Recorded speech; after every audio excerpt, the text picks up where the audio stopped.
Hello, welcome everybody to a bit of a thing. Alright, so this is the No Skills Challenge. This is a run that's actually from multiple years ago. I think this was like 4 or 5 years ago at this point. But when I went back and looked at it, man, those videos were absolutely unwatchable. So this is actually one of my earliest and favorite challenge runs, at least since I started doing videos of this thing. So yeah, basically the overall challenge is simple. Like, can you actually get through Tactics Ogre without using a single skill? And we're talking about the remake. Reborn is not out as of the time of recording this. We're all eagerly waiting, and you know, Classic was out, I don't know, like 17 years ago. So, you know, we're here. So we start off with Caffeine as our protagonist. Yes, I know it's misspelled. It's just sort of a thing I did since I was a kid. I don't know why. I just prefer that spelling. So right off the bat, we can't actually take the skills off of the White Knight party, just due to the fact that, yeah, we're not allowed to screw with their skills. Interestingly, we can take their Lombardia, but, yeah, they're not too fussed about that. Also, can't help but notice that, yes, after the Reborn stuff happened, I went back, I took another look, and, yeah, it turns out Lance always had a little gold trim on his armor. I just never quite noticed it because it's ridiculously subtle on the PSP, but anyway. Alright, so, getting into this whole thing, you might be wondering how on earth this is even possible, and, well, quite frankly, it's because this game has 1,000,001 mechanics, and that's why, until Reborn hits, basically what we're doing is no skills, level 1, and Lobber only that I'm hoping to all have done before release. Hopefully. We'll see how it all goes. So, by this point, we're already at Chrysero. It's nothing too special as of yet. You may have noticed some pretty funky numbers flying around, like, you know, 60s out of daggers while the spears are doing 17s. So this is one of those things that tends to lead to people to think that, you know, spears are underpowered, daggers are overpowered, all that kind of thing. It's all just armor. By the way, you may notice this grainy as hell video quality. This is what we call, you know, what I used to think was acceptable back in the day, but, you know, such things happen. Again, you know, I'm trying to do a bit more of a professional thing these days. The overall quality was pretty bad at that point. I actually didn't realize how bad the quality was at the time, because it was on a much smaller screen. And, yeah, so after that, I ended up going over to the Vita instead of the emulator running, like, negative resolution. Anyway, so by this point, yeah, we're, you know, nothing really too special has happened yet. All that we'd really be getting, actual, like, numbers-wise, is we'd be getting +4 from our weapon proficiency and +4 from our anatomy and all that kind of thing. But yeah, so far, you know, nothing too crazy to write home about. We are going to be abusing longbows quite a decent bit, mostly just for being able to pile onto enemies. So, just one thing I want to get out of the bat, you know, right away here.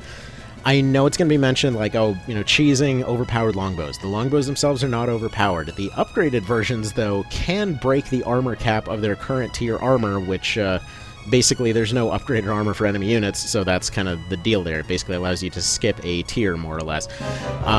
And yeah, this isn't always the case. Actually, the reason that this run ended up stopping at the very end of the game was, only because Coda at the time seemed impossible, because this is, for lack of a better term, the most logistically fucked run you will ever see.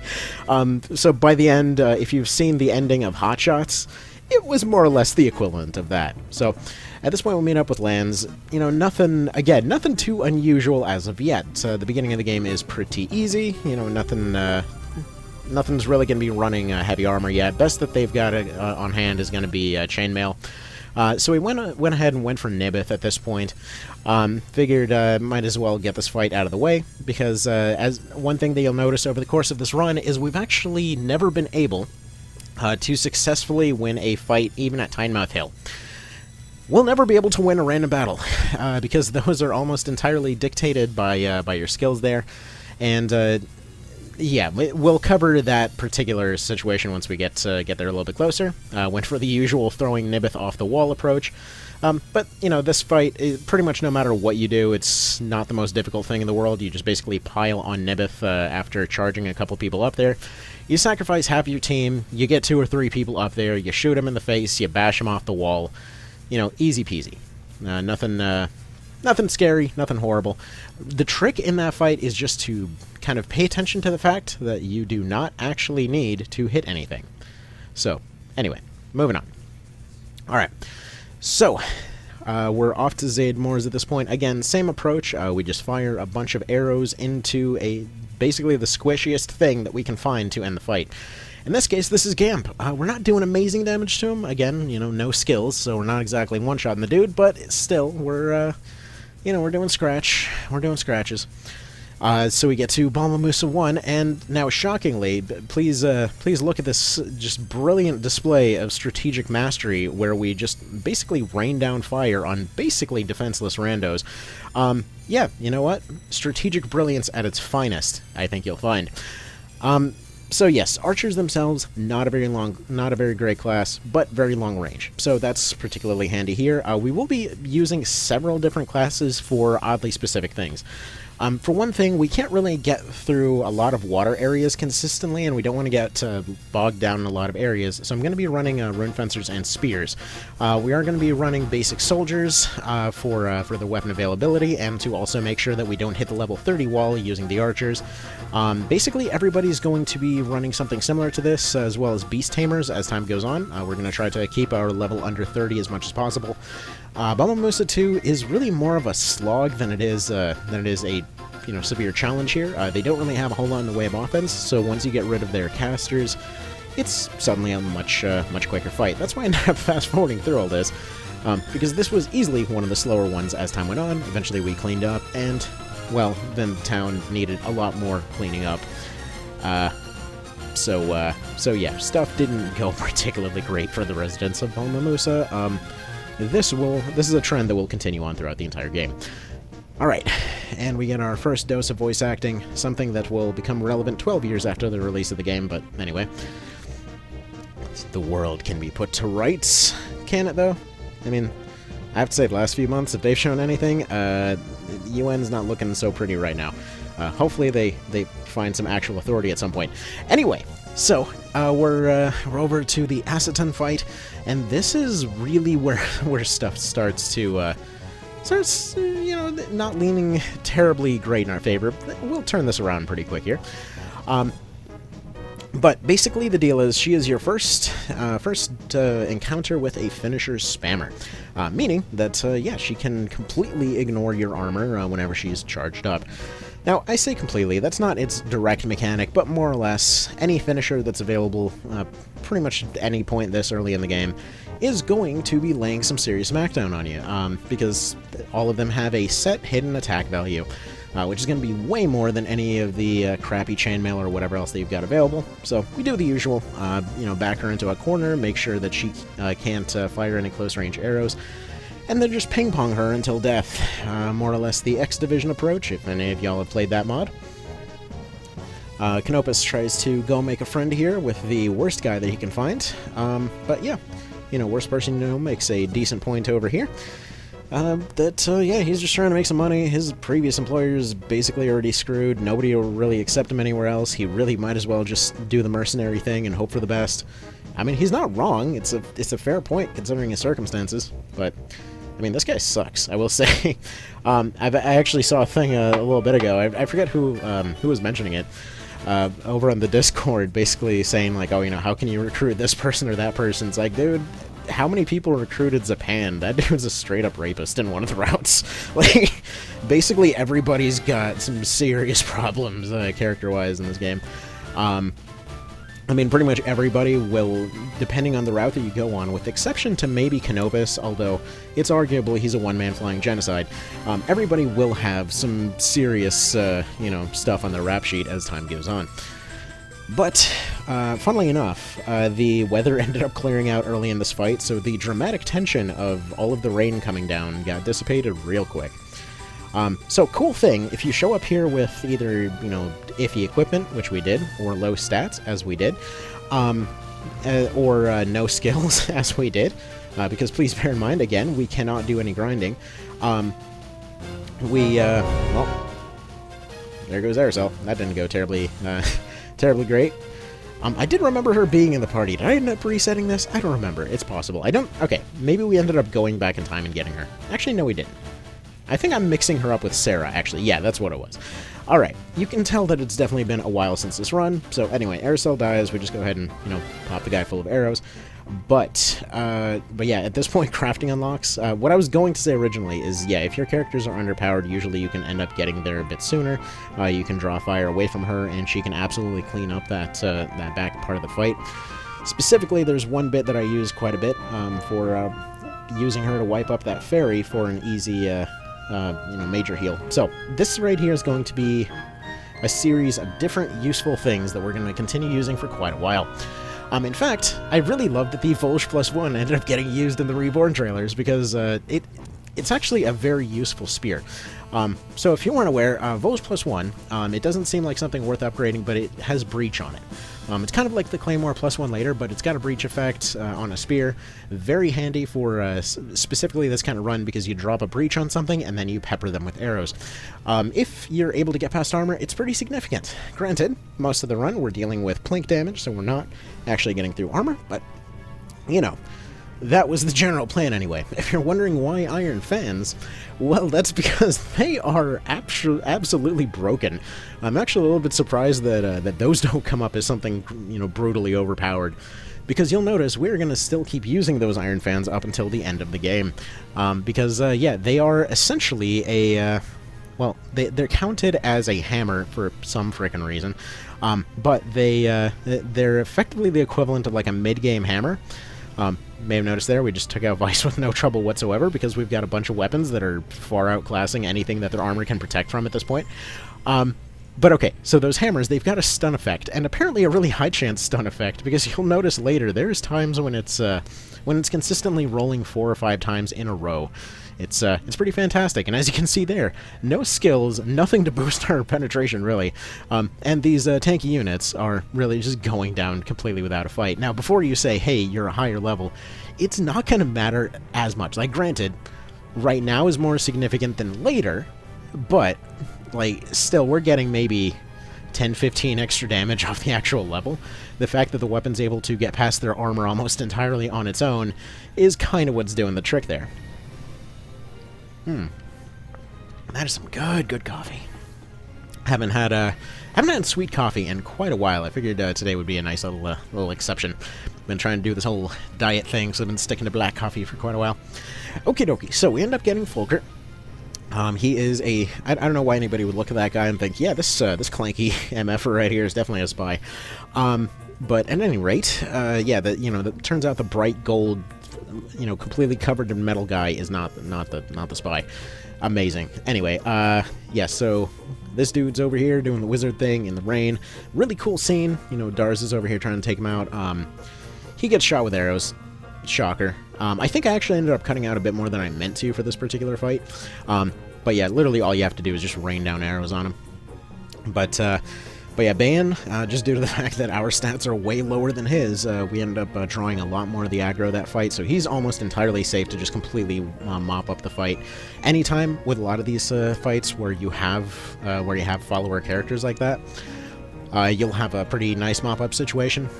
So the reason I was showing the crossbow +1 there is actually a bit of a misconception on my part. See, the short bow +1 is the one that has a stun effect on the arrows. The crossbow +1, it's just trash. But yeah, at the time I didn't realize that. I was like, where's my where's my little thingy here? And it wasn't. It wasn't, unfortunately. So Dagon can occasionally be a tricky fight, but thankfully, due to the rain, we're able to just, 2-tap the guy, and we're out of here. That's one grieving father and a sad child later, and we are off to pretend that didn't happen. Also, apparently, this... I completely missed the fact that dude's, his Crazy Vice's party is called the Resistance Third Spear. Completely missed that in the past, but anyway... And this guy's showing up like, yeah, guys, I got this short bow. What are you gonna do? I've taken a look at my class's options, and I have decided to pick the worst possible one that I could use in this situation. Meanwhile, Denham's like, yeah, check it out. I found this thing in the trash. So let's see who loses first. I'll bet I can. But anyway, Seria's got a good point here. Yeah, apparently, they think though that they're being chased by helicopters because these guys have just basically broken out of the siege. Like, nope, somebody must still be following them. But, oh well. You may notice there's some slight claymation to these sprites. This was early on when I was still using an emulator. So yeah, you could argue that this was several years ahead of time using those reborn graphics, which I'm certain they're going to end up changing, by the way. The amount of articles that I've seen come up daily for whether they're going to change the visuals or not is surprising, to say the least. But anyway. So yeah, they're going over their whole plan that basically they're gonna go and assassinate everybody at once, and it's like, yeah, guess what? No, no gods, no masters kind of moment now. Like, what are we gonna do? Who's everyone gonna turn to? Oh, these guys basically labeled as terrorists. Yeah, sure. That plan's gonna work out great. But I mean, in some routes, I guess crazier things happen, so it's not the worst plan ever. They just really do not have the manpower to actually do anything. Like, even if they went and used every one of their named characters as a leader, they wouldn't come close to replacing all the people that they would have just assassinated, so I'm not entirely sure about the long-term goals here. Oh well. So yeah, this is the closest, in Chaos is the closest that it comes to working. I've seen a lot of discussion lately over Neutral, actually, and the fact that everybody seems to hate Denim in Neutral and then immediately accepts him as the new king. So there's kind of a lot to it, but more or less it's kind of seen as like, well, everyone disagrees with the guy, but they can't argue with the fact that he seems to keep winning, and also all the other like important leaders pretty much all die at once, so they're like, well, maybe that guy's got a point, actually. So it's kind of a win by default, I guess, to some degree. But I always just appreciated the fact that he's just kind of stoically, sitting back in most of the cutscenes, like, oh, all right, just say your piece. Just say your piece. Let's get this fight over with. I'm not really listening to what you're saying. Just do what you gotta do. I don't know. It's very relatable, I guess. Long story as to why, but anyway. So we get a scene that you don't see that often, where we basically end up talking to Bayan here. Well, usually you end up talking to Sistina here. So you talk to Sistina, and then all three join you. If not, then sometimes you talk to Volkert here. In this case, we got the somewhat rarer Bayan scene where he's just talking about how they used to be so gentle, although Saria does seem ridiculously hot-headed, so I'm not entirely sure if that's true. But we'll just go ahead and take his nostalgic word for it. Alright, so we're back to fighting Zapan, as you do all throughout Chaos. Again, same strategy as before. We lure the guy forward using some of our squishier units, pelt him with longbows, pelt him with spears, and they've basically got nothing. There aren't too many tanky leaders. The tankiest by far was Pharrell back in that Volkert fight, and I believe he's only running like basic chainmail or something like that, so we're still able to get through that just fine. We don't have to worry about glass defenses too much, and nobody's really going to be able to really make much of a dent in this particular strategy for the time being. I mean, if I were to redo this challenge now, I would absolutely be starting it on World Mode, but it took a very long time to actually do this one, so, maybe we'll save it to see how we do in Reborn, Give it some time. Alright, so we get to the fight between these two, and this is one of those moments that I absolutely loved in Coda, that you get to see how exactly, just how much of an idiot Lance was being in that particular scene. Because you'd think, like, okay, there's all this fighting, all this chaos, everything else, and, everyone's having their individual fights, and, like, you got Denim over here, and, he's got backup, he's got his team off in the background here. Gildas and the White Knights are over there.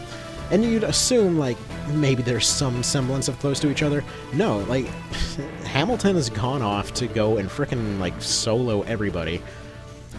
He basically just saves this random lady who later starts the orphanage kind of situation. I guess it's more of a PTSD camp. And then, yeah, he's just right back there, like, yeah, no, I'm just gonna take on, like, I don't know, 20-something Dark Knights at once, as well as their boss. This is great. I'm just gonna hop right into the middle of this disaster and hope for the best. So anyway, News gets to Runway pretty much immediately, and yeah, he's not having a great day. Stuff does not go well for him on Chaos. So they call it a siege. Again, not really a siege, but whatever. It's an assault. They got it right the first time. What can you do? So Lenar goes off to go help out with the fight there, but realistically they can't win it. And yeah, that's about that. What's load of scheming? Technically, nothing. And that's what I really, really love about this story of this game. That technically, the main bad guys never intended to be. It literally was just one dude trying to brown nose up to his boss. Because more or less the implied deal in the background is Barbas wants to suck up to... oh, by the way, this fight went terribly bad.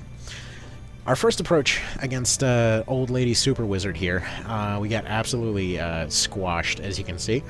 I'll get back to that plot story in a moment, by the way. So yeah, first fight goes terribly. Mostly because, yeah, we tried focusing down, but she ends up running out of longbow range, so that didn't go terribly great. So I figured, you know what, maybe this one guy will do this big dramatic last stand and somehow get close to her, but he never gets the chance. It's sad for him. But this fight is definitely a bit of a noob trap, because, yeah, the way that it's set up is that you will go forward, you will attempt to exploit that first opening where their seemingly squishy leader is just out there in the open, and then almost immediately you start realizing, wait, she is way quicker than her age would suggest. And yeah, she's off in the back row, getting all healed up, you try to pull your people forward, and then all the knights close in, and then they start putting fear on everybody, then Zapan ends up rolling through you. As you can see, Iron Fans absolutely rocking stuff, so this time we went for the kind of more traditional thing of pull everybody backwards and attempt to beat her that way. You rush forward once the front line is gone. That time also did not work out terribly well because we ended up attacking a little bit too early. That time, though, she decided to go off to the side instead of directly backwards. So what we're using here is the fact that the AI will always heal whatever unit is closer and lower on health. So, because her health was above half, and, I mean, it's not like a hard value for above half, but either way, since her health wasn't completely in critical, and since the archer over there was actually critical, the healers all went to go heal that guy. They completely ignored her, meaning that we'd be able to get a second round of damage off. And, yeah, just, we'll see what Reborn's improved AI does with that situation. Anyway. So, as far as the plot situation, yeah, Barbas wants to suck up to his boss to get, higher station in life. Guy ends up attacking a town just because he kind of can, because he heard Hamilton was there. Hamilton had at some point taken Tardy's eye when they had a 1v1 at some point. It's never really explained. And, yeah, ultimately everybody ends up suffering for it. Like, if that doesn't happen, realistically, the game ends in peace before Chapter 3. But, anyway, so, right here, immediately rolling that stun.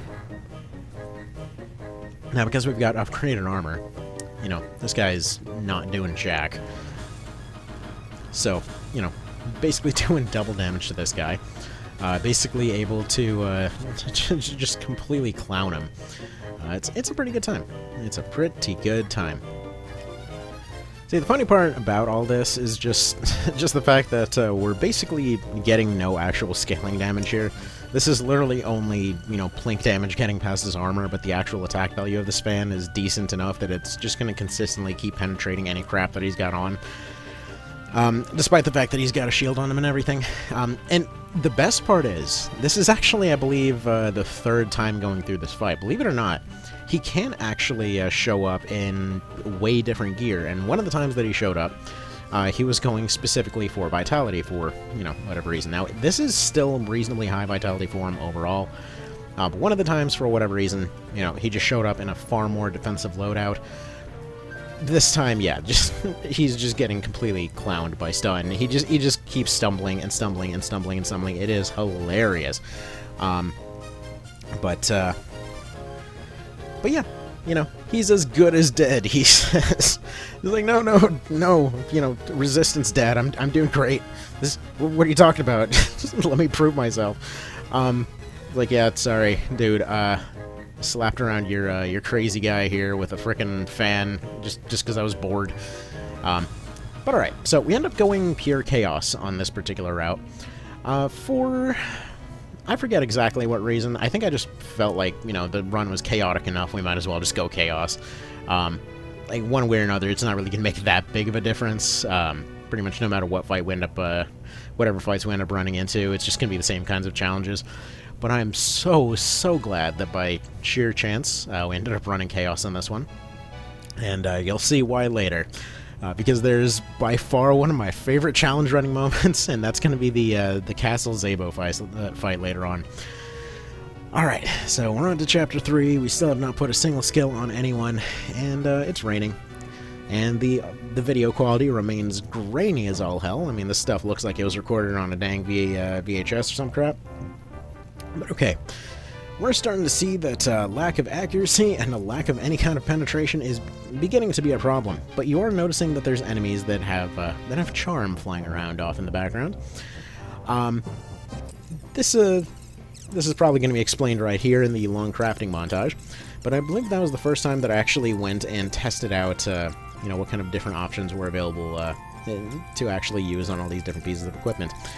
As you may notice, yes, wart darts. That... Yeah, okay. A little bit of an edit due to a cough there.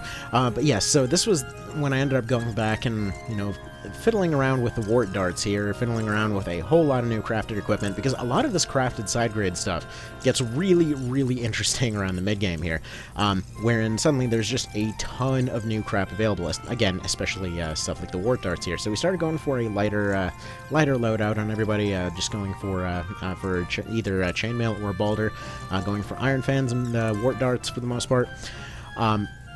With the idea being that, you know what, we can snipe bosses, but when it comes to mobs, why should we have to fight them when we can make them fight themselves? And so that becomes the new strategy going forward, that, yeah, most of these bosses are absolute longbow fodder. So this is our first run-in with Zabos. And so, you know, our spears are still doing okay. This is actually around the point where they're still being used in Reborn, so I have a feeling crafting is about the same as it was, but... as you see here, we just sort of start charming people. Now, charm darts are interesting. See, like Petra darts, their odds to hit feel like they're about 10% or so. You got stuff like the poison darts that feel like they're 15 or 20%. The wart darts, for whatever reason, feel like they're 35, 40 or whatever percent. I don't have any hard numbers to back that up, and I don't think... I have a feeling maybe Rakes ended up digging into the code at some point and giving an exact number for that. But I will say for absolutely certain that them suckers are consistent as hell. And I really hope that hasn't changed in Reborn, because I really would love to fiddle around with this a little bit more. Anyway, so, you know, longbow plus ones continue to, well, to need a little bit of an attack tweak. But that doesn't matter. Those are all throwaway squishy bosses. Zabos, I mean, he doesn't really have any recovery. That's his big weakness. However, Mountain Hector is one of the more interesting fights in the game. Because he is basically scripted to trap you. Namely, he will come down the middle, and you might think, wow, this AI, what a complete dipshit. He has gone completely forward, straight into our front line. All of his units are up there on the cliff. What's that gonna do? Well, you see, he's doing the same thing that the old lady did. Namely, he comes down, he takes a few hits, he withstands all that damage, he uses a finisher to take somebody out, and then retreats, where his dragons will be blocking the way for your units. His archers will end up shooting you from the back, and his casters will end up trapping anybody that ends up getting close. Meanwhile, he's just laughing at you as he keeps barely getting away. So, notice this little diagonal here. We ended up running into it quite a bit. See, my initial strategy was to surround him, just completely cut him off, and pull him towards us. Now, that didn't work whatsoever. As you can see here, he is gladly withstanding anything we were throwing at him. Once he throws out phalanx, we're basically on a clock, because we have to wait for his phalanx to run out, and we quite frankly don't have a whole lot of staying power on account of not really, well, having much in the realm of recovery here. However, you know, as you can see, Petra dart's putting in work, so I started noticing over and over when going left that, yeah, there were some pretty positive results. There's one healer and one caster over there on the left, and I started seeing some good results just continuously going down that way, so I decided to permanently dedicate 2 units to try and get those on our side. They're fairly isolated, and as long as we could get them completely out of the fight, there's a chance that we could accomplish this petrification thing that he did again. So that was the first piece of this puzzle to realize. The second thing was that Terror Knight, who kept putting fear on anybody that was nearby, and the problem is, fear, especially when you've got no skills to back up the weapons that you're using, will mean that any unit hit by fear is entirely worthless. Until it goes away, there's not really a whole lot we can do. Getting that archer on our side was pretty handy, and this was actually one of our more successful ones right here. Or did I only put in the last one? I don't know. That's the thing, this is a video that's half a surprise to myself. But no, he ends up getting off the heel too. Considering his pretty significant defenses, as well as the fact that he keeps using phalanx, this is all he has to do. He is a trap. He's an absolute trap there. So, yeah, no matter what we do, we wouldn't be able to continue like keeping on the push, because he simply delays so much that the rest of his team could mop us all up. That particular fight got close. It was very close. He got separated. His team was half wiped out, but unfortunately, yeah, we just don't have the staying power to keep up with the constant phalanx spam. And the only way we're doing damage is to continue building up his TP bar, so one way or another, he's going to be doing that. We could put on stun, but that's not going to stop phalanx. It might stop a heal, but even then, I don't think he actually can be affected by stun. He might be immune. So, maybe we go for slightly better RNG on these ward darts, which, you know, they're pretty consistent. They're doing the job very well. So, you know, we start getting more and more units on our side, try to barely tell what's going on with the snow, and keep using our longbows. Every time he gets a Rending Gale, we have absolutely nothing to resist that Rending Gale, so he ends up taking us out with no trouble whatsoever. This is also a pretty good point to mention that our, well, throwing units are pretty dangerous on a normal day, and right here we're not exactly the tankiest thing in the world. We you know, we can stack hard defense, but we can't stack any soft defense. Basically, all I'm referring to is either scaling or non-scaling defense, meaning that if they get past armor, it's gonna be much. And as you can see right here, we're taking well over 100 every time they come at us. We can bring back about 30. So we went to a previous strategy of weakening a weaker unit in order to get him to go heal this other unit instead of himself. So I started targeting that Terror Knight over there, who is fairly heavy on the offense, but thankfully pretty light on defense, which finally resulted in this situation right here, where we had, you know, we were going for all of our other strategies, but at the same time we were basically distracting half their team. Finally got to a moment where I had only a couple units left. They could potentially take the shot. I was looking for something more consistent, because it's a 56% shot through the snow, but luckily she ends up winning the coin flip, and that ends up being the end of the fight. Because again, it's just no skills. Technically, books are not a skill. You can throw a book at anybody. It's just that they're one-time use. So anyway, Cressida's husband dies in the snow, and we end up moving on. Switch outs for some Brigandine, because at this point our hard armor is not really holding up. We don't really have the materials or means to get the materials to actually upgrade a lot of our gear. So at this point, it's time to start switching to a more of a speed-orientated strategy. So we go for the easier one of the two walls, and immediately end up starting to lose units to getting sniped. Thankfully, the Octopi are still fairly weak in the early game, so they're not actually taking out all of our archers. Some guy managed to parry an arrow with a spear, which is honestly something that would probably make him a millionaire these days. He could probably make a whole show of being able to pull that off. But anyway, you know, at the time, these were hard times, and he had to make his living guarding this random castle moat instead. So there's that. Now, I shouldn't probably have dedicated 3 separate units to guarding this left side, but I was hoping to have them circle around, kind of distract from the left, while everybody else got in close and started hitting this leader there. So this leader actually will make a decision halfway through the fight. That if you've done significant damage to his frontliners, he views himself as a frontliner. So you take out his octopi, you take out maybe half of his lizards there, and he'll suddenly come by to to pay you a little visit.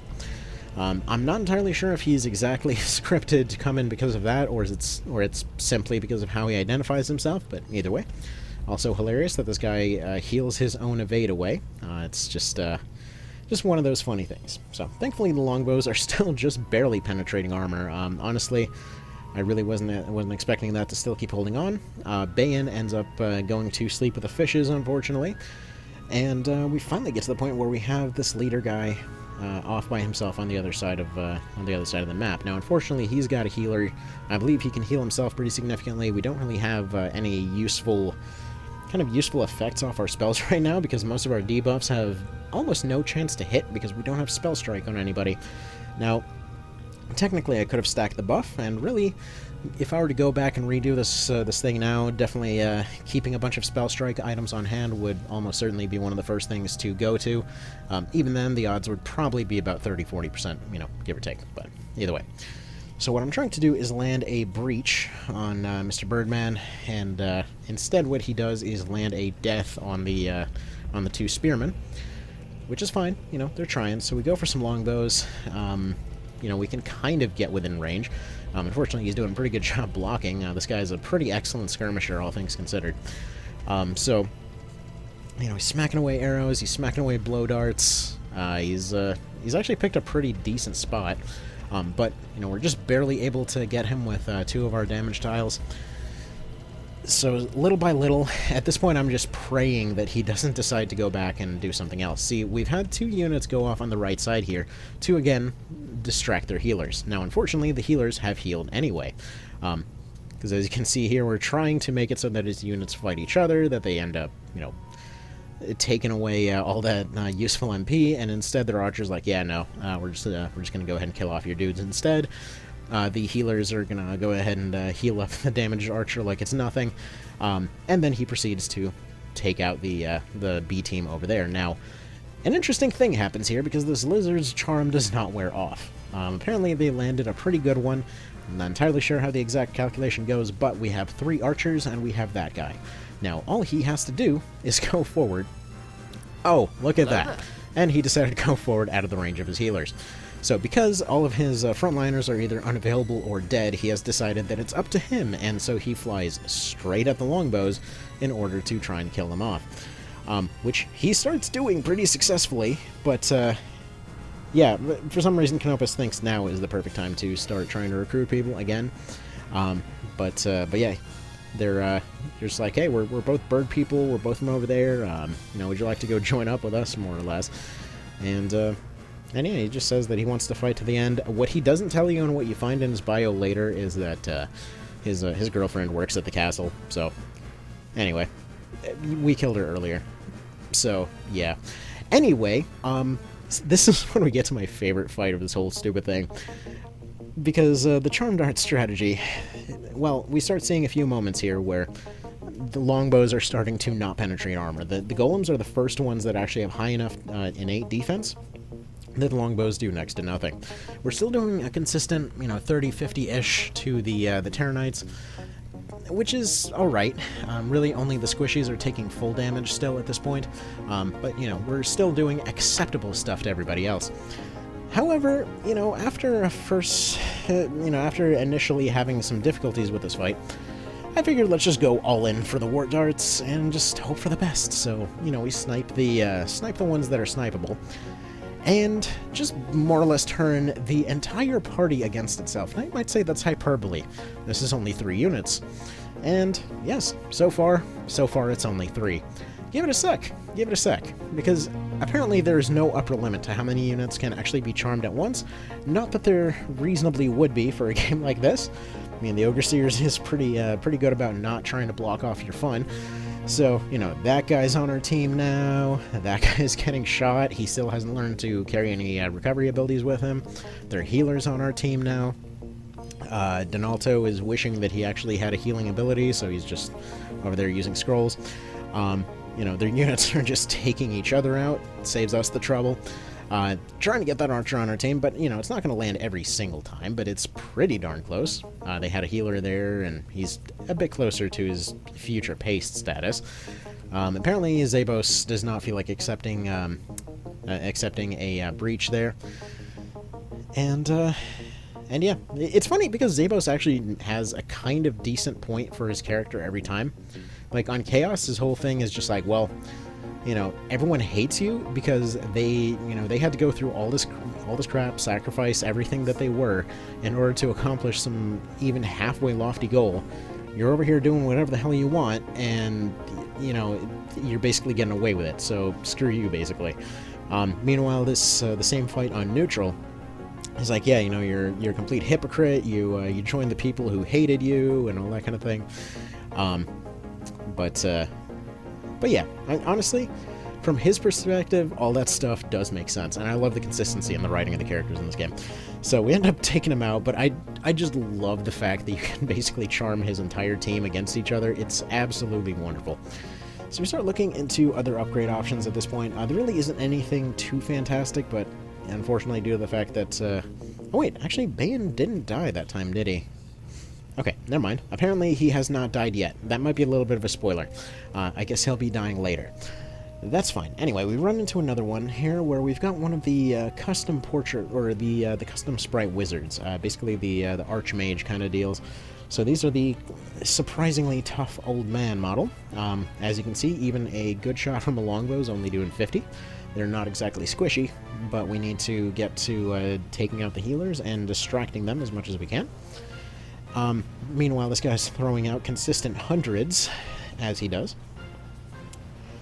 So, with one other dude's petrified, I forget how that even happened, and with a bunch of longbow spam and having the rest of his units on our team, we wind up with this kind of situation where we just have to keep sniping the guy until eventually he stops blocking things. It took a decently long time, but yeah, it turns out enough arrows to the neck and most things don't really have the ability to breathe anymore.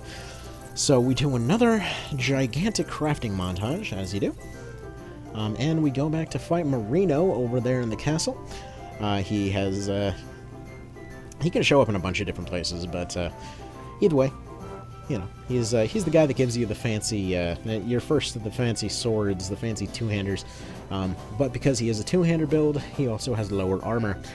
And thankfully, the AI usually does not build to overcome that armor specifically for Terranites. I really don't know why they did that. Like, I have a feeling that they were very well aware of how good TKs could be and then just tried to hide it as much as possible.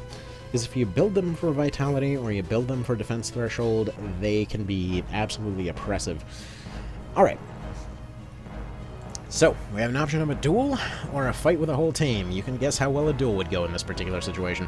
See, the reason that we don't really want to go for, well, for something as silly as a 1v1 here, I mean, our dude's an archer. Technically, we can switch them out to other stuff, but Lenar is a fairly high defense unit. Quite frankly, by this point, I'm not 100% positive that our fans would even be able to get through his armor, and wasn't about to chance it either. A Volge, maybe. That might potentially work. If I had the Claymore +1 by this point, that probably would do the job. See, surprisingly, the two-handers actually have a roll sometimes. But either way, the Volge, the longbows, all that kind of thing tends to do about the same damage, and all things considered, we have a lot more units with longbows. Meanwhile, there's only one Lenar. And also, his units are basically our units. So, you know, when if you ever wonder why everybody joined Denim on the Chaos route, see, the answer is they basically drugged everybody with mind control darts. So it's a perfectly feasible thing. You know, Casho over here being immune to it, as you do.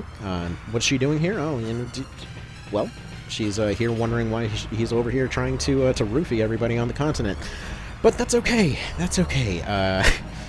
You know, she's off to go join her new faction. Now, to anyone who's... To clarify one quick thing here, because, you know, I probably won't get to the actual lore run until we do Reborn and all that. Which, by the way, this dude hits like a truck. What a shocker. Also, I love that she's got a little line here, demanding vengeance and all that kind of thing. It's kind of cool that they actually address the fact that he was the one that killed off most of her people. Alright, so yeah, he's off threatening to torture people as always, but okay, lore stuff. The reason that Casho ends up joining them, in case you missed it by any chance, is the fact that basically she sees getting to the throne as a way to end all the fighting. Her main kind of driving goal throughout all this is to get people to stop killing each other all the time. Less in a hippie sense, more in a good lord, everybody keeps dying, I would like to get to the store without a murder, please. And yeah, I mean, please bear in mind in context with this whole story and everything, By the way, I think Denham's resistance was actually one of his big stats. I think that's probably the only reason he was able to take that hit as well as he did. But please bear in mind, yeah, if you've ever seen how how often you see clerics come up throughout the entire series, remember that in the background of all this politics and war and people dying everywhere, all of it is creating more zombies that are just kind of hanging out in the woods. And every time a necromancer comes about, they're just like, well, I guess I might just yoink all these and go take over a town now. Yeah, first fight didn't end up going well. We ended up getting overwhelmed, as you do. They come down on you a lot faster than you realize, and this guy's finisher tends to usually take somebody out, or at least come close. Not to mention the breach is basically a solid follow-up. Then you've got a nice little charmed enemy circle jerk going on over there, but you take out Oz. His defense isn't amazing. His offense kind of is. So he goes away. Ozma gets concerned. Still love the absolute randomness of the fact that Oz and Ozma are a friggin' Wizard of Oz reference. Anyway, moving on. So, yeah, we got a Hydra on our side. Those things are nearly extinct, so hopefully we'll be able to take it to safety. But yeah, they end up taking out their own units. These Charmed Arts are absolutely hilarious. For some reason, I decided that I can't use revive items over the course of this run, and you may have noticed no L button reset, no chariot, no any of that. So I believe we're about to actually lose, unless she ends up retreating. Or no. Wait. Oh, right, Surprise, right. Motherfucker! About to lose. Denim was about to bleed out, and then this Charmed Hydra was just like, wait a minute. This is my one moment to make Hydras look good, and she, we're gonna say she. The Hydra's a she, ends up taking out Ozma. So, Hero Hydra for the win over there. Gonna have to remember to put them in the thumbnail. And yeah, so we end up buying a lot more healing items. Again, still just basically not allowing myself to revive, because this was, when I was doing this challenge run, I was still kind of in one of those earlier phases of appreciating this game. Namely, appreciating how much stuff there is, but not really understanding it. So, like, I was really bitter at the revival mechanic, so I just straight up refused to use Blessing Stones or anything like that, just seeing it as like an easy win button. And it was really only years later when I started to finally appreciate why it was even there in the first place. Now, it sounds like all of that stuff's, well, I'm sure revives are still in, but it sounds like the lives mechanic is probably taken out in Reborn. We'll see how it all goes. I really hope that they don't bring the FFT sandbagging thing into the equation, because that would really suck. Like, as weird as the live system can be at times, even in its worst situation, it's better than sandbagging. That stuff just, yeah. Again, Felseal probably did it best, all things considered, where you can, like, transform units into other stuff to prevent their revives. Like, FFTA started going down that route, and then you basically had Felseal coming in like, well, what if we took the, the hunter mechanics of just, putting a monster out of commission permanently, and we just applied that to everything, and you could just turn them into your own zombies. Why not? That'd be pretty fun. Anyway, so we do more of the same. We end up losing one of our ninjas in the tar. End up dealing with the fact that golems absolutely suck to deal with. Our breach is having no effect because we're effectively doing negative damage to them. But yeah, we're up to 5 casualties, and we're 1 fight into Bernicia. This is going great. Oh yeah, there's the confirmation, 5 years ago. Coffee, you are so tasty. Alright, so we can't even field a full party. You can probably already hear Bradford in the background. Like, oh, Commander, we don't even have a full thing to send on this mission. We're completely I would unprepared for love that to mission. see, like, whenever Reborn comes out, talking about mods for that game, I want somebody to make a mod for that just basically gives you a Bradford call out every single time that you're on a mission screen of some kind. Like, every time you're on the deployment screen. So you end up going to assault Bernicia here, and like, oh yeah, we see one of the Chosen is guarding the gate. It's looks like the Chosen meatball is guarding the door. He's got a custom revolver or something. But anyway, yeah, this dude's interesting. It's funny because it's like they're playing the idiot, but they act a lot more intelligently than any of their actions would outwardly suggest. Like, Alphonse here gets really annoyed at, basically he's just talking down to him the whole rest of the game.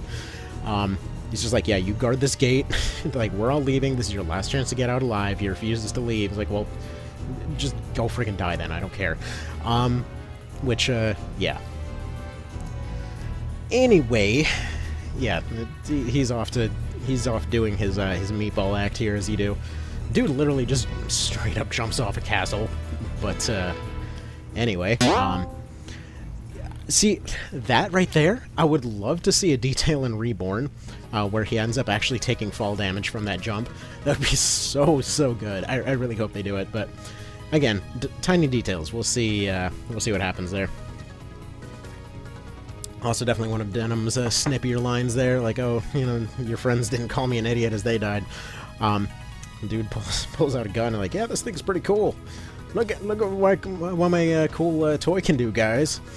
And yeah, that dude just gets one shot by a rimfire. That's what you get for being a low level, man. Which, I mean, levels don't really matter that much, but you know, extremely low level into the game. You know, that happens. Also, interestingly enough, no one here actually has the level requirement to use that thing, I'm fairly certain, because it starts at 15. Again, curious to see if that'll end up happening. Oh, I guess we are past that point, aren't we? Well, you know what? I could edit that out, but screw it. You know what? We just got confirmation I'm an idiot. Who knew? Who knew? I knew. That's who knew. Anyway.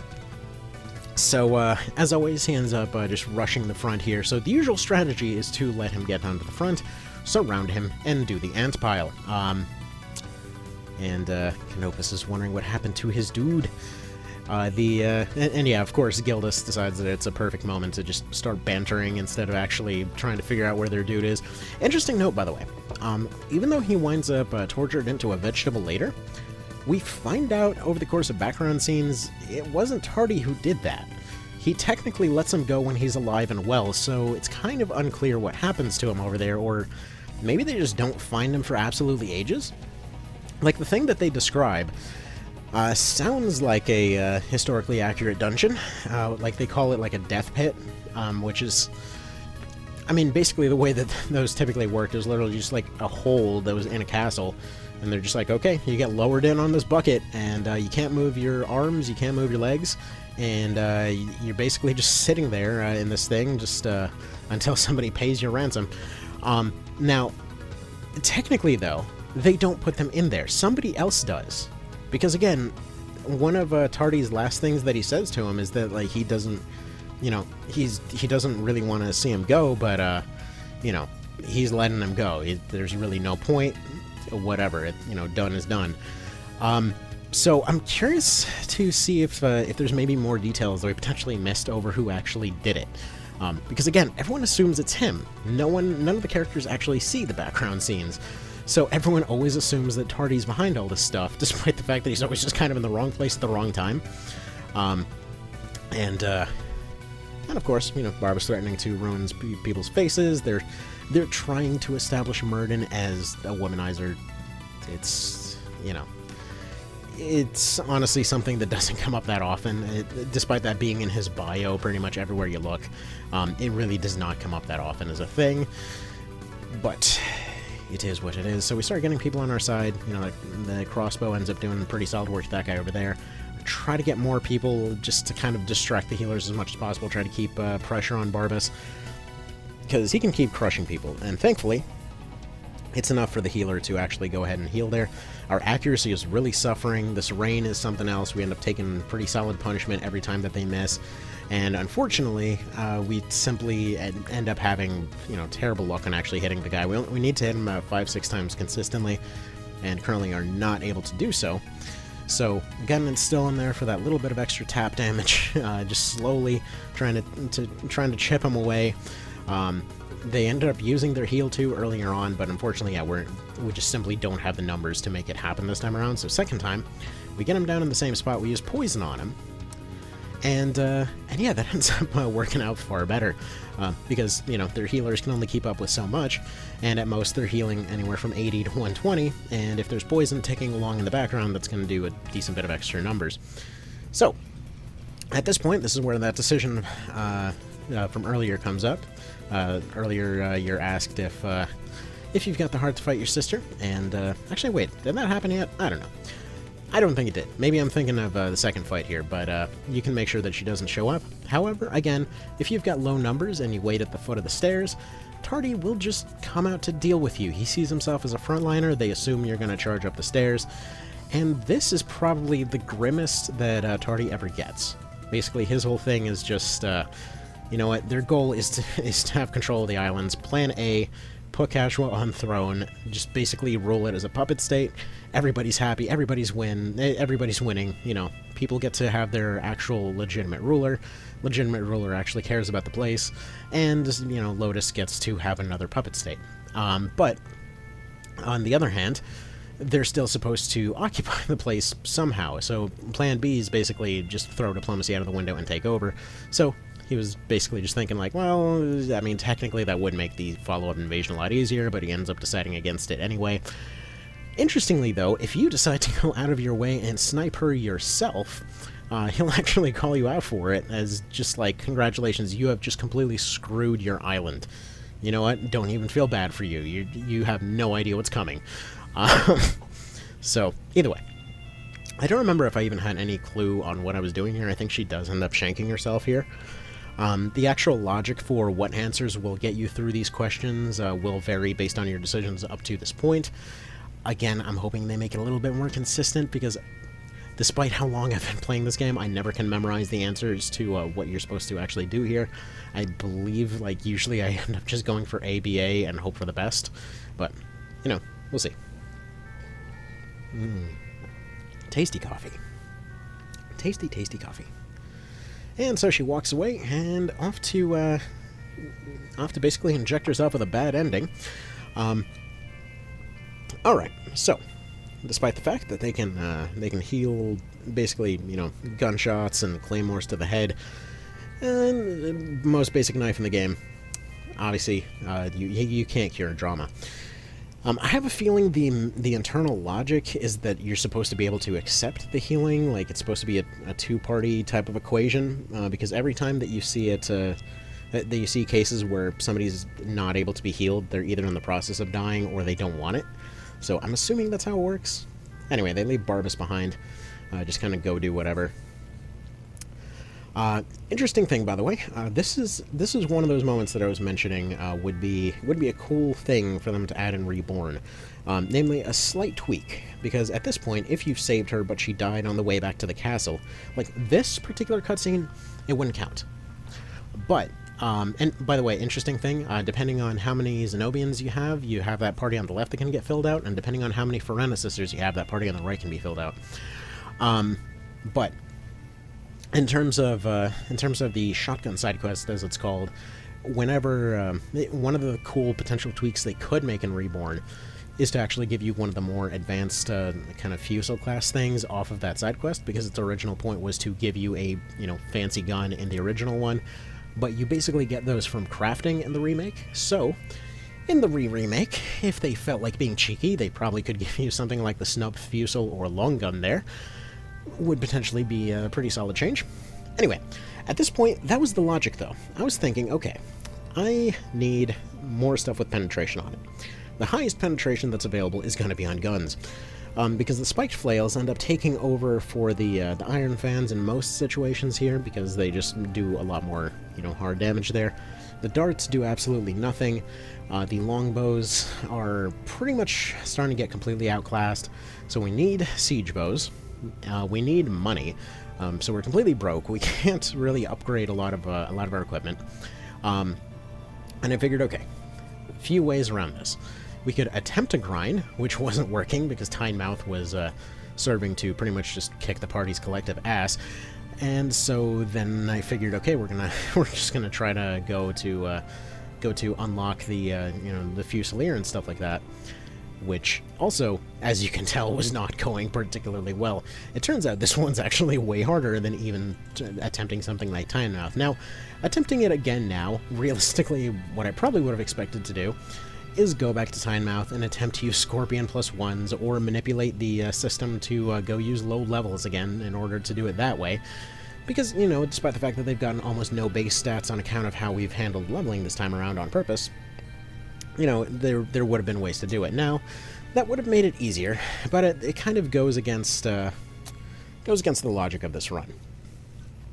See, part of what I was hoping to accomplish by this point was to not optimize anything. So anyway, ultimately we just ended up continuing on with the story, ended up scraping together just enough resources off of whatever we'd picked up at this point. I think I ended up having to sell most of the consumables in order to have enough to upgrade the siege bows. You may have noticed that the only times that I've actually upgraded so far are for the longest range bows, because really that's what we're using them for. And so Mimo's goes for her afternoon drink break on the bottom of the desert sands here. At which point you find out, yeah, her only reason for being out here in the middle of the frickin' desert was to go make up for something that her family did. Tragic. It's almost like that happens everywhere we go. Can't take 2 steps without running into another drama. God dang. Alright. So, I figure, okay, we can't unlock Fusils. We need something. Maybe we can at least make some headway into Palace of the Dead, pick up something. We need anything at all here. And yes, I do realize now that there was a very obvious thing that's coming up that I've completely missed. I completely forgot one of the plot events that happens pretty much immediately after this. So, we end up taking some losses, but we end up carving our way up the left, kind of northwestern part of the map in order to try to get to Palace of the Dead, in order to try to unlock anything in that general direction. So, slowly but surely, we're getting in that direction. Thankfully, a squishy healer leader is exactly what we need for this kind of situation. Most of the leaders off this way are exactly what we need. And we get Cielo, the very sarcastic mercenary guy. I actually love this dude as a character. I'm curious to see how they're going to end up voicing them. Because, yeah, it's funny. They're pretty well aware of the fact that they're screwed and seem to be very annoyed about it. I almost wonder if the Fusilier portrait art was specifically designed with this guy in mind. Because it is just so appropriate. Any darn ways, yeah, he's like, well, I hope these stupid dragons at least know what side they're on, at the very least. It's like middle of a friggin' swamp. Like, some random lady and her dragons ended up taking out most of my dudes. Basically serving a friggin' necromancer, apparently, so that's, we got that going for us. But again, it's raining. This day kind of sucks. I mean, old-timey, rifles that just came out, they probably would be having a pretty hard time with consistent firing mechanisms working out in the rain. But yeah, this dude's doing pretty good with his shield and pistol build. I called him Leon for the longest time because he was basically reminding me of RE4 Leon there. Like, yeah, his last request is just like, yeah, please just don't bring me back as a zombie. This sucked. Okay, off to go live in the swamp now. Bye. And alright, so we use our almost nothing that we gained out of that whole endeavor to barely afford some heal 2s. Wonderful. So we can't really afford exorcisms, so I start realizing by this point that Palace of the Dead is going to be a total no-go. Yeah, we're straight broke, just kind of trying to get by with whatever we have on hand, trying to build up some kind of stack of funds.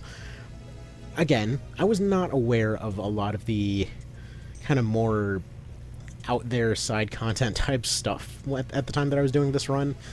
So by this point, it probably would have made a lot more sense to be, abusing a lot more stall mechanics, maybe attempting to find any type of elemental options and just abusing the hell out of a, prevailing element, anything along those lines. But we're just going for squishy leaders that we can snipe, and here we are. So, figure we snipe that guy. Maybe we'll get somewhere. Oshone doesn't want to join. Oh well, worth a shot. We don't have Yunin. It's not going to happen. But, I do love this little line here, like, okay, fine, we get it that you won't join, but can you please stop trying to off yourself at every opportunity? Everyone seems to be doing that everywhere we go. So we take one more step towards Palace of the Dead, we run into the swamp, the general situation happens.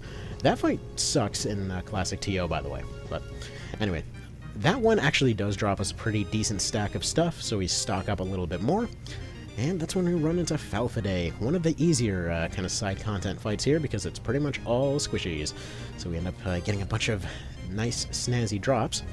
And I believe one of the logic bits that I was going for at this point was like, what if I recruit to Neb or get orbs or something, and then completely forgot about the fact that neither of those would be an actual functional option.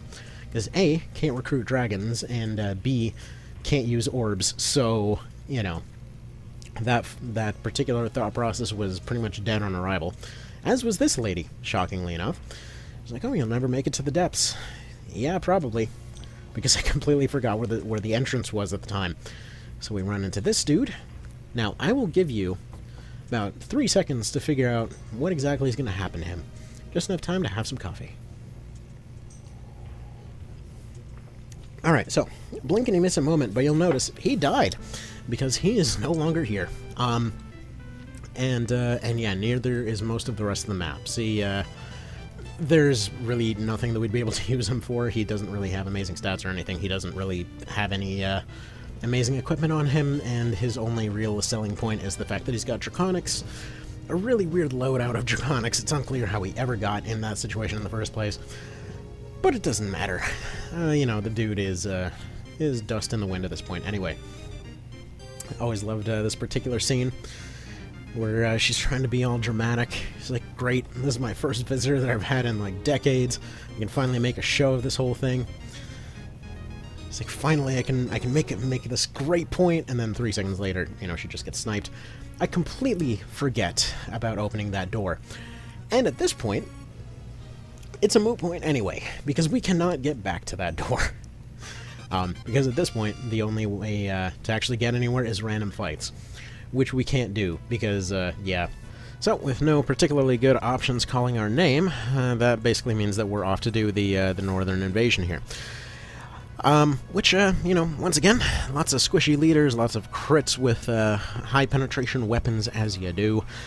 Spike flails +1 are absolutely wonderful, and thankfully they put a lot of fancy but not longbow resistant classes out in front, so good stuff there. Now, in something like, you know, suboptimal or solo or whatever else, they're quite a bit more challenging, but in this particular case where we can just mass fire onto somebody, it makes it a lot easier.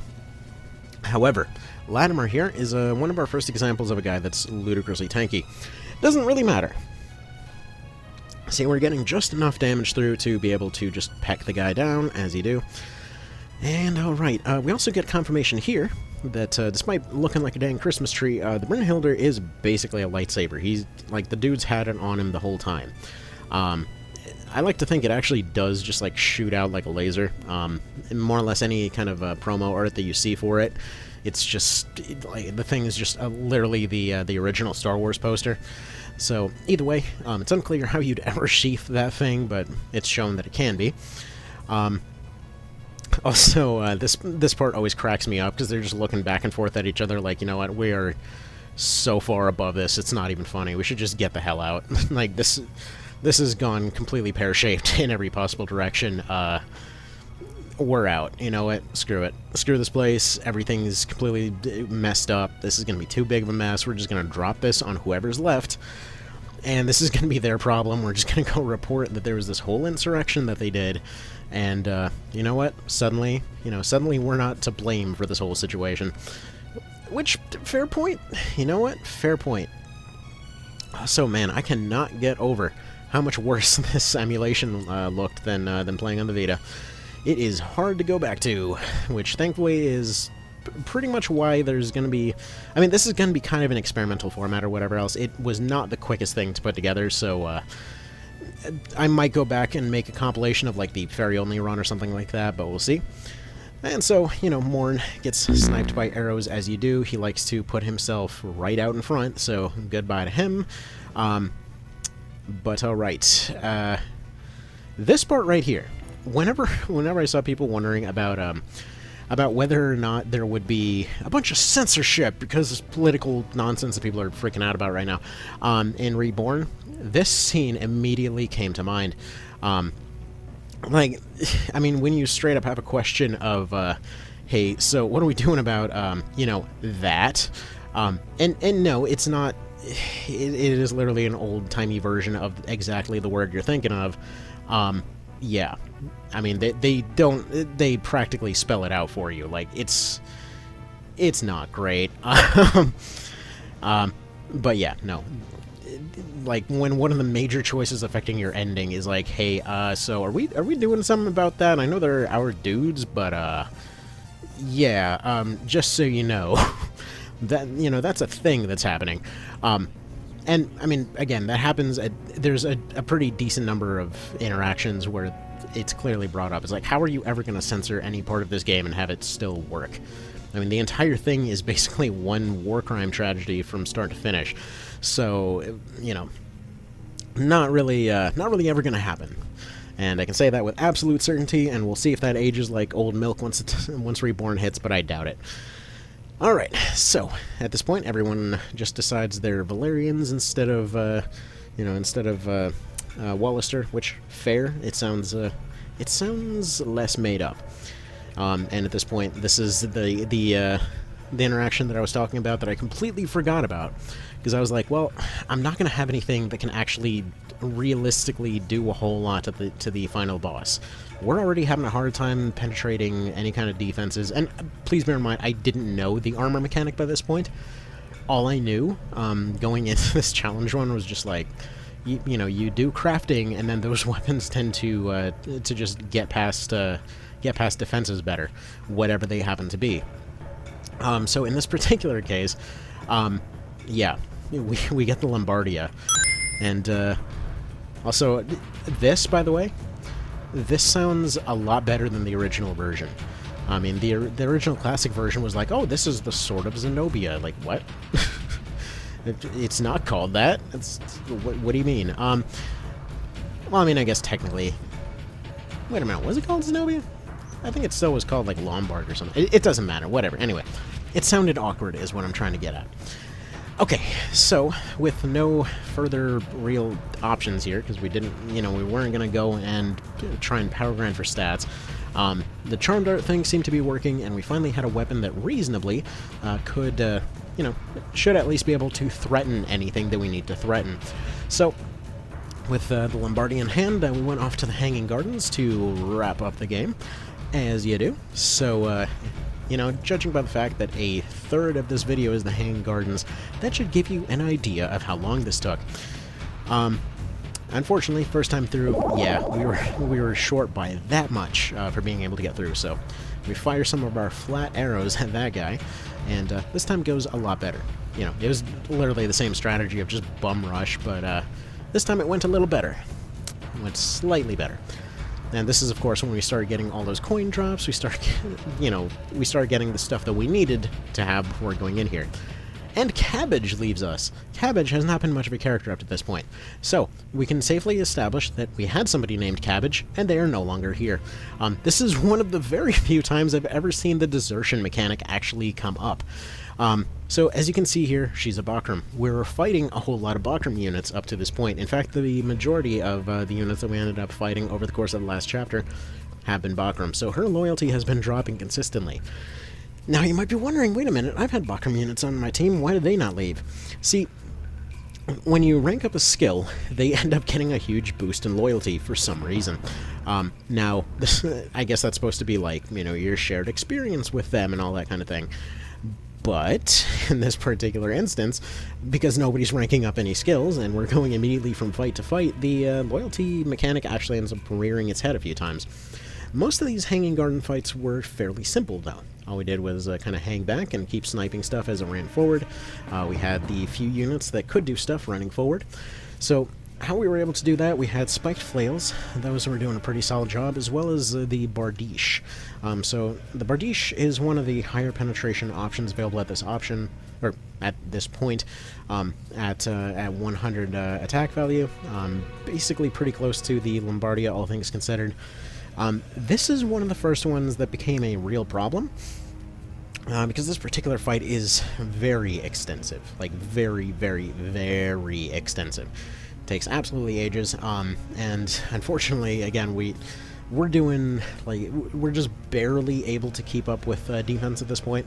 So, unfortunately, if they end up using, for example, something like evade, it ends up very consistently, evade plus high dodge, tends to be very annoying in a situation where you've got really crappy accuracy to begin with.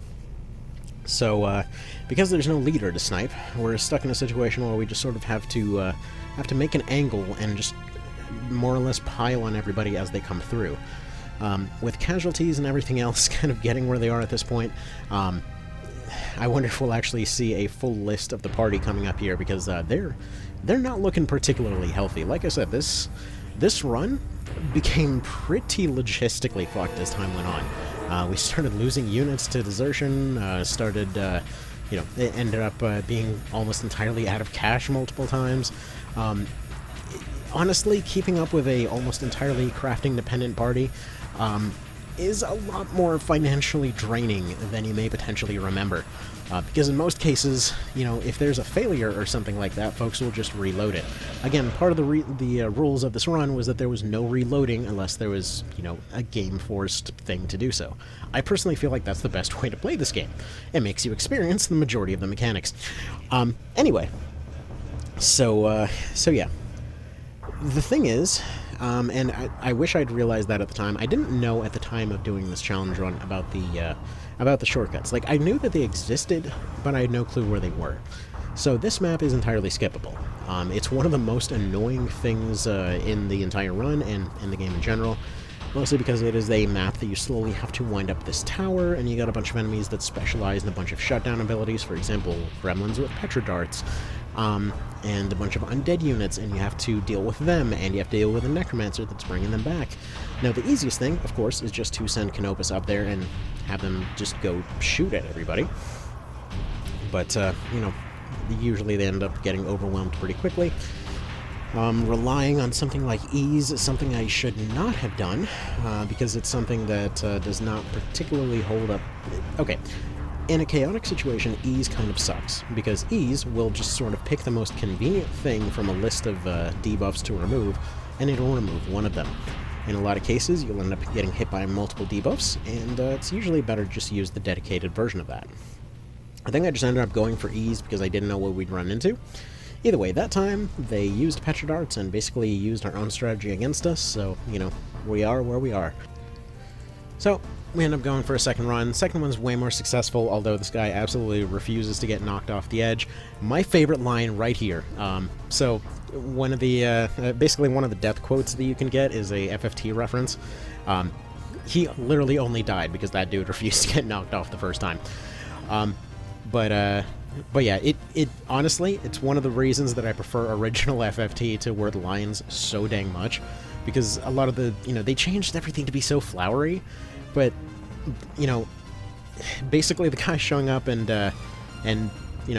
they're cornered, but they're gonna get away anyway, and that whole line of, like, tough, blame yourself or God is just so to the point that I absolutely adore it. But anyway, a few little notes on how we've changed the party up to this point. So we have siege bows for the long range option, but we also have Balder bows, Balder short bows that we've kind of implemented for the purpose of oh, that was hilarious, by the way. As Gil just continues to have terrible knockoff luck. What was I getting at here? Oh yeah.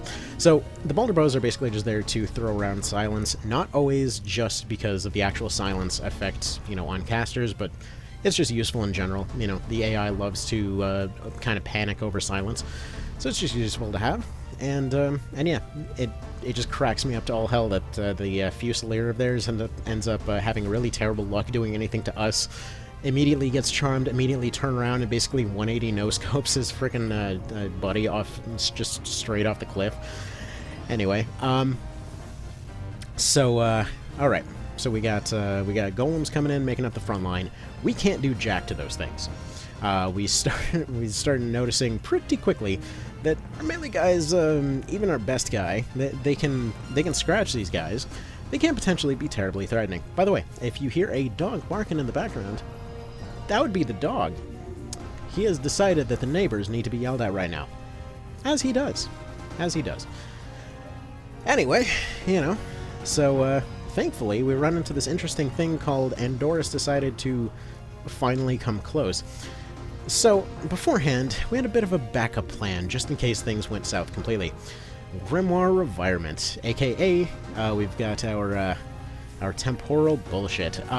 Basically, we reset our turns at a 66% success chance, meaning that because Andorus has decided to move himself within range, we can now take more or less like 50 shots in a row at the guy in order to make sure that we can hurt him. So everyone takes a shot, everyone takes a reset, and off we go.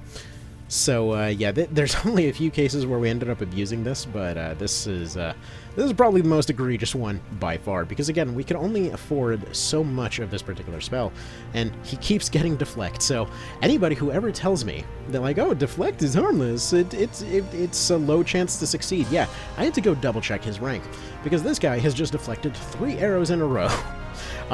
So yeah. Anyway, yeah, it can be pretty significant. But we're going to continue spamming this particular thing, because, yeah, you know, we can, and it's just a good option. So, the Balder Bow is really good for a defensive option, also will be really good against the undead units later, but for the time being, it allows us to spam the hell out of this guy. All we really need is about 5-6 shots, and of course he gets another deflect, because the guy just simply does not accept arrows. Now, before you say it, this isn't a function of resetting turns here. See, at the time, I was thinking that as well. I was like, well, this guy, I mean, maybe we're not changing the actual number seed, and he's going to permanently deflect everything, but that's not it. He's literally just rolling that deflect chance over and over and over. And, you know, to anyone wondering, like, wait a minute, wouldn't this come up a bit more often? You know, this seems like something that is uniquely broken. Here's the thing. Have you ever played XCOM 2? Have you ever noticed that people that play it once look at repeaters and think, wow, that's completely unreliable. But then you look at the long-timer folks that have done campaign after campaign after campaign, and they're basically petitioning for the superior repeater to be nerfed.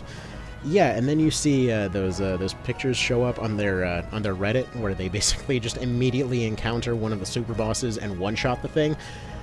Yeah, it's one of those kinds of situations where, well, you know, it's a low chance to succeed, but honestly, anything above 5% is potentially absolute cheese heaven. So, right here, where we can just keep resetting our turn, you know, just more or less cheating the game like complete assholes, then, you know, it's pretty abusable, is the thing. Like 66%, definitely not low enough. He just feels good, he takes his unique kneeling animation, and his entire purpose was basically to sit here and laugh at you because he went in the wrong direction. Like, oh, where is it? Oh, he made it all the way up here. Yeah, he was at the bottom. They went the other way. Later, suckers. I'm gonna die now. To anyone wondering lore-wise why on earth he decided to stick around, well, it's actually fairly simple. The guy felt like he had no other option. More on that when we eventually do the lore video. See, one of those cool details I absolutely love about the world building in this game is, like, the regular thing you run into with all of your, well, not all of, but a lot of the antagonists. A lot of them are not necessarily making objectively terrible choices. They're basically acting on the information that they have. In this particular case, everything that Andorus does, as well as what a lot of the characters in OB64 do, as well as the kind of main baddie of March of the Black Queen, everyone's just afraid of Lotus, but they don't necessarily know what their capabilities even are. Everyone just sort of assumes that this gigantic superpower is coming for them because they've taken a bunch of other places, but, you know, they just assume it's inevitable. Which, yeah, they have a whole lot of presence, but they're also kind of scattershot and all over the place. So there's realistically only so much they can do, and they can only focus on so many things at once. So they tend to threaten everybody at the same time, but only act on some of those things. So that's why it's kind of assumed that once all said and done, the kind of finale to the whole thing, Chapter 8 there, presumably would have involved you playing as, you know, Tartaros on Lotus's side. Because, like, the whole story is just a big case of there's always a bigger fish. Like, you get to the end of March of the Black Queen, and they're like, yeah, no, I'm sorry, all of this stuff that we've been doing is because of them over there, and then finally, you know, you get to, let's say you get to the finale, and they're just like, well, yeah, see, we were doing all of this to go deal with that gigantic Hellgate situation over there, because they're always collecting means to deal with and control Hellgates, more or less. Like, the entire ending of Let Us Cling Together has absolutely nothing to do with Lotus itself. They've already pissed off. They have no interest in any of this crap. It's only these two that are over here trying to mess with the gate right now. They're the ones that stole all of their fancy stuff, They're the ones that they're basically just causing a whole big mess. Meanwhile, Lotus's whole actual opinion on the whole thing is just, well, we'll just come back and pick up the pieces later. There's really no point in bothering with all, these back-to-back insurrections left, right, and center. Alright, so for this particular one, we're at last stand now. The fights up to this point have you just start off with a major height advantage. You start off with a good position, so we can make the most of that. These guys are a bit higher defense, but offensively aren't really too much to write home about. Donalto finally gets his final rest here. Kind of a fitting spot for it, really. But we make use of a few of the reset scrolls in order to try and eke out a few extra shots there. Just trying to DPS that initial mob out of existence. But now we get to one of the fights that's always kind of weird on challenge runs, because they're two units that are unusually strong, because they're actually coming in with post-game gear in a situation where you can't have it. Which is definitely a callback to classic TO and just something they do more often than not. But again, I'm assuming once Reborn hits, we'll probably see an end to a lot of the kind of gear mismatches, at least some of the ones that were a little bit more awkward. Like, a lot of the Dark Knights will carry equipment that you have no possible way of actually getting without basically going into Coda. Like, for example, Martim's sword, despite being really useful if you were able to get it in the mid-game, where it's leveled for, well, kind of like mid to late game, you can't actually get that thing until the very end of Coda. Actually, come to think of it, there might be another way. No, there's definitely no way until Coda, I'm fairly certain on that. Because, wait a minute, I'm an idiot. You could literally get it right here. So you could get it from him here, but again, you're basically at the end of the game. It's a good game to start off, or it's a good thing to start off Coda with. But again, you basically have to have passed the 30 wall, which we're definitely not risking with this current party loadout, at least not yet. So, they have a little bit of a chat over how cool this Stonehenge is. Like, hey guys, did you know we shoved an entire hell in here? Like, this is pretty cool. We got these just floating chaos gates. They just kind of exist. And I love that little detail about this universe. Every one of these games, you can get you can end up going through the entire thing, almost entire thing, without ever seeing a chaos gate work. So, like, for example, March of the Black Queen, there's like 6 or 7 of the dang things, something like that, including, I think it was like some kind of like alternate dimension where you can't even use your own party, which is just a cool concept they never seemingly revisited in the whole series.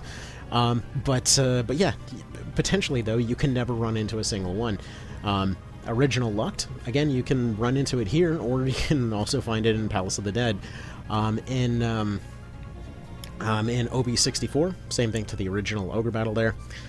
But alright. See, this is one of those moments where I want to point out that Barbas is acting a lot smarter than he lets on. Because, yeah, he's literally only monologuing here to buy time for this gate to open up. So it's only once Denim catches on that the actual fight starts. But yeah, he's literally just blabbering on about random stories just so that the thing can open up and hopefully they can get an advantage. Like, again, the dude's not an idiot. He's doing stuff that makes sense. He just pretends to be a bit of a meatball.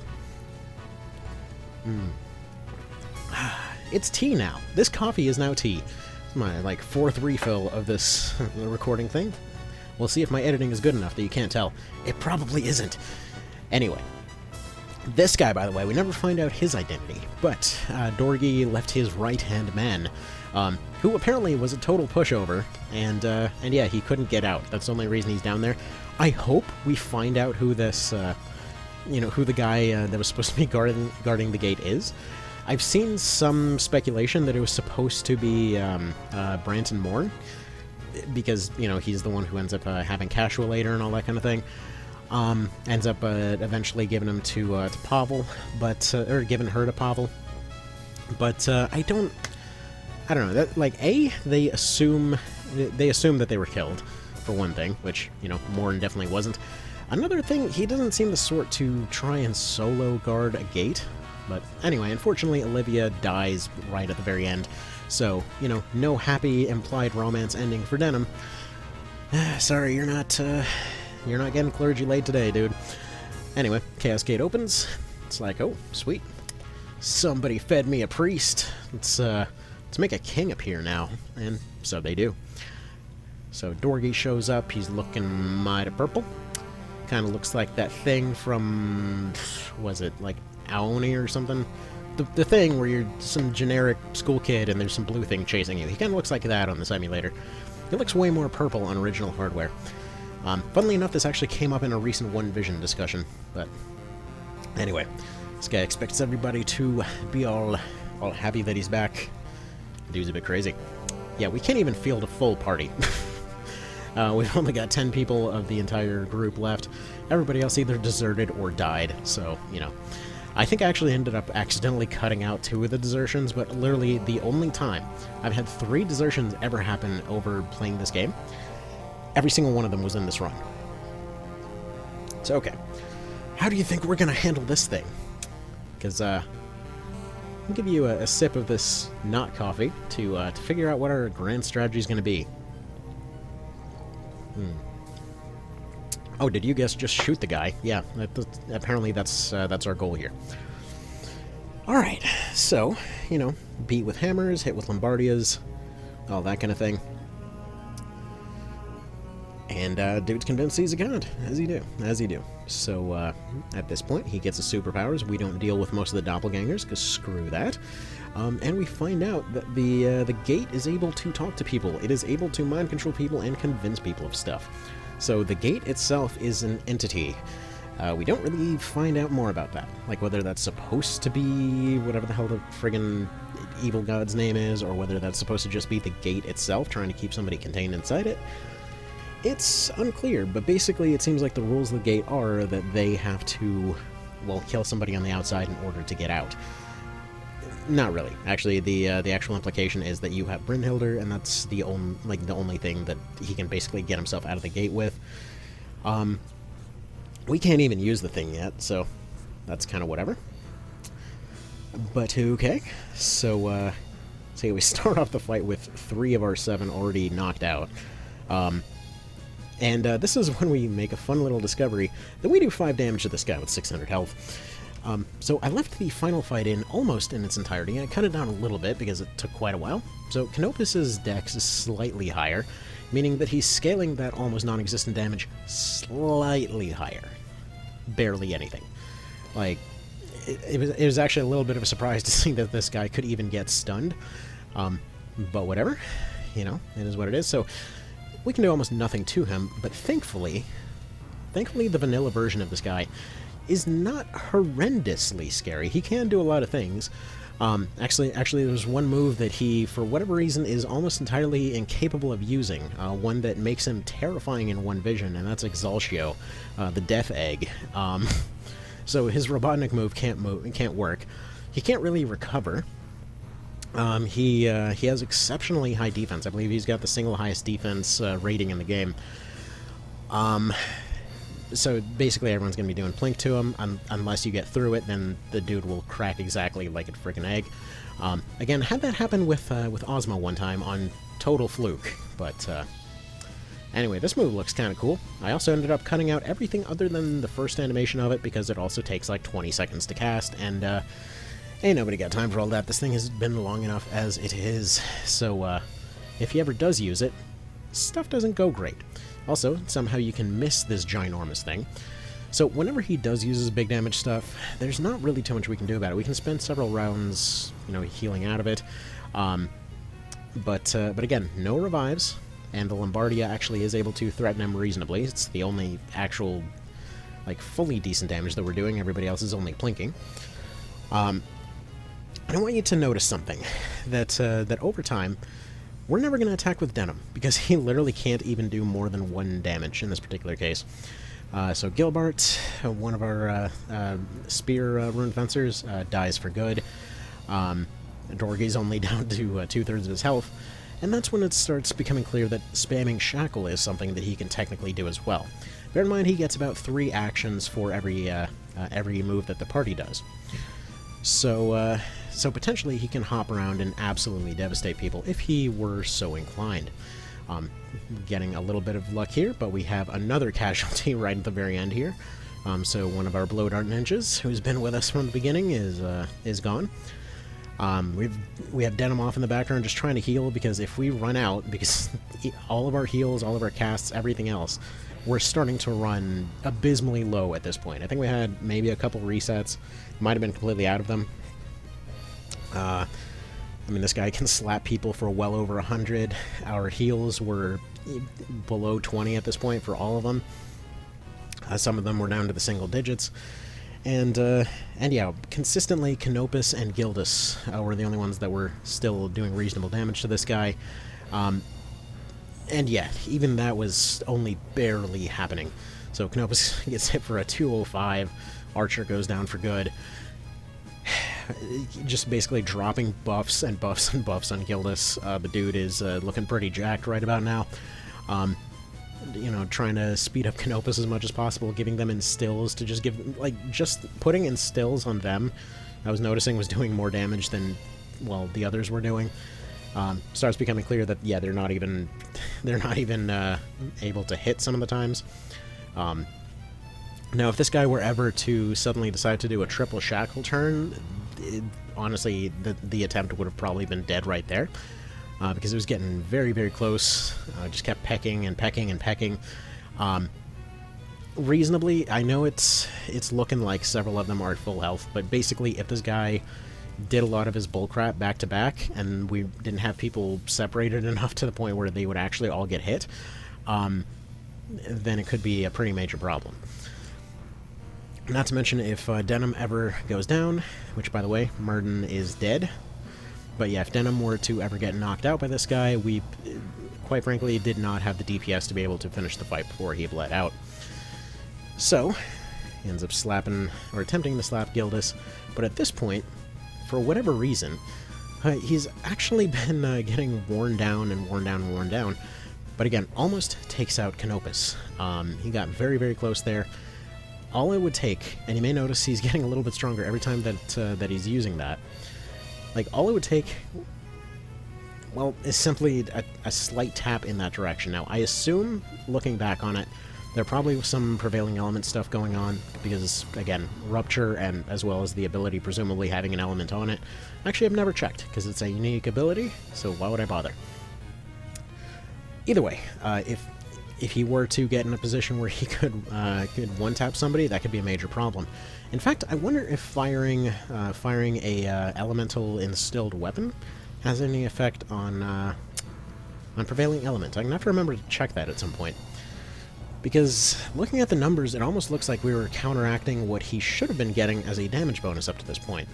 So definitely got to check that later. That's some good tea as Denim goes down. Some nice, delicious chai tea. They had it on sale. So yeah, at this point, he decides to just be an absolute troll. He's like, yeah, well, I'm gonna shut down your main damage dealer. I'm gonna knock out your leader. You're on a death timer. I'm gonna go ahead and shackle the one that's supposed to unshackle him. I'm gonna go ahead and shackle Canopus too. Thankfully, that one misses.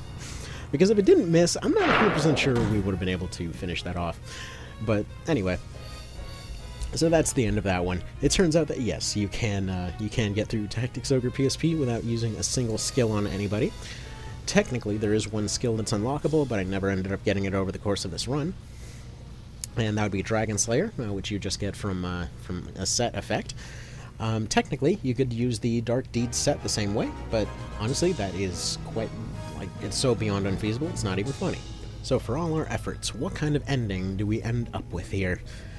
Because this world state is a little bit beyond broken. Yeah, Warren comes in for the self-sacrifice in order to keep everybody out, because the place naturally would fall apart for some reason. Basically, Hellgate hungry. It want people. And it has decided that there's powerful people nearby, and it wants to corrupt some of that, so fair enough. We do see a bunch of emulator jank going on in the background. Also have no idea why Warren decides to show up. He was able to teleport everybody else out just fine. But, you know, self-sacrifice, all that kind of thing. We gotta make Coda happen. So, either way, he gets this dude out of here. And yeah, all this time they could have spent monologuing. He could have just teleported them both out, but whatever. You know what? Sometimes you got a story drama. There's very few moments of just do it for story drama in this story. So, I guess for once, it's fine. He got tired. He had too much ominous Latin chanting, and he decides to take a nap. Alright. So. And that's that. So what did we wind up with here? I don't even remember what this ending was. I'm pretty sure it was the assassination ending. So in the name of, Big Dad Guy... so we got the Lord ending, for one. Got his last name changed. I believe that actually updates in the Warren report as well. And, yeah. Let's see here. So, Wallister are throwing up a little rebellion there.